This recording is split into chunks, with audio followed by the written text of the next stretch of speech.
যশোরে একসঙ্গে 4 সন্তানের জন্ম দিয়েছে এক মা। বৃহস্পতিবার 6 মার্চ বিকেলে যশোর আদ্দিন সকিনা মেডিকেল হাসপাতালে সুমাইয়া আক্তার সুইটি এক ছেলে ও 3 মেয়ে সন্তান প্রসব করেন। ছেলের নাম রাখা হয়েছে সিয়াম, তবে মেয়েদের নাম এখনো চূড়ান্ত হয়নি। সুমাইয়া চুয়াডাঙ্গা জেলার জীবননগর উপজেলার সুটিয়া গ্রামের মোসাদ্দেস আলী তরফদারের স্ত্রী। মোদাস্সের আলী পেশায় সিরামিক্স কোম্পানি এক্সিকিউটিভ অফিসার। তিনি ও তার পরিবার একসঙ্গে 4 সন্তান পেয়ে দারুণ খুশি। সন্তানদের দাদা আব্দুর রাজ্জাক তরফদার বলেন, বিয়ের 3 বছর পর আমার ছেলের ঘরে একসঙ্গে 4টি সন্তান এসেছে। আমরা মধ্যবিত্ত পরিবার হলেও অনেক আনন্দিত। আল্লাহ আমাদের 4টি সুস্থ নাতি নাতনি দিয়েছেন। এর চেয়ে বড় খুশির খবর আর কি হতে পারে। সন্তানের বাবা মোসাদ্দেস আলী তরফদার বলেন, আমার একসঙ্গে 4টা বাচ্চা হয়েছে। আমিও আমার পরিবার খুশি।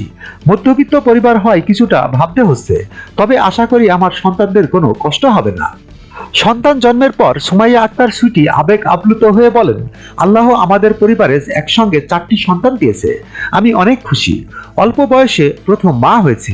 একজন মায়ের কাছে একটা সন্তান জন্ম দেওয়া যেমন আনন্দের, 4টা সন্তান জন্ম দেওয়া তেমন আনন্দের। প্রথমে ভেবেছিলাম 2টা সন্তান হবে, কিন্তু 4 জন এসেছে। এটা সত্যি আল্লাহর বিশেষ রহমত। আমার বাচ্চাদের জন্য সবার কাছে দোয়া চাই। আদ্দিন সকিনা মেডিকেল হাসপাতালের senior staff nurse Taslima Khatun জানিয়েছেন, মা ও নবজাতকরা সুস্থ আছে। বর্তমানে হাসপাতালটির শিশু ওয়ার্ডে বাচ্চাদের রাখা হয়েছে। হাসপাতালের চিকিৎসক মঞ্জুয়ারা খাতুন বলেন, নবজাতকদের শারীরিক অবস্থা ভালো রয়েছে, তবে 4টি সন্তান হওয়ায় মা ও শিশুদের বিশেষ যত্নের প্রয়োজন হচ্ছে। অবাক করার বিষয় হলো, গর্ভ অবস্থায় আল্ট্রাসোনোগ্রাফিতে 2টি সন্তান ধরা পড়েছিল, কিন্তু জন্মের সময় দেখা যায় মোট 4টি সন্তান রয়েছে। এমন ঘটনা বিরল হলেও অসম্ভব নয়। ASBD 24 সত্য প্রকাশে প্রতিশ্রুতিবদ্ধ। চ্যানেলটি সাবস্ক্রাইব করুন।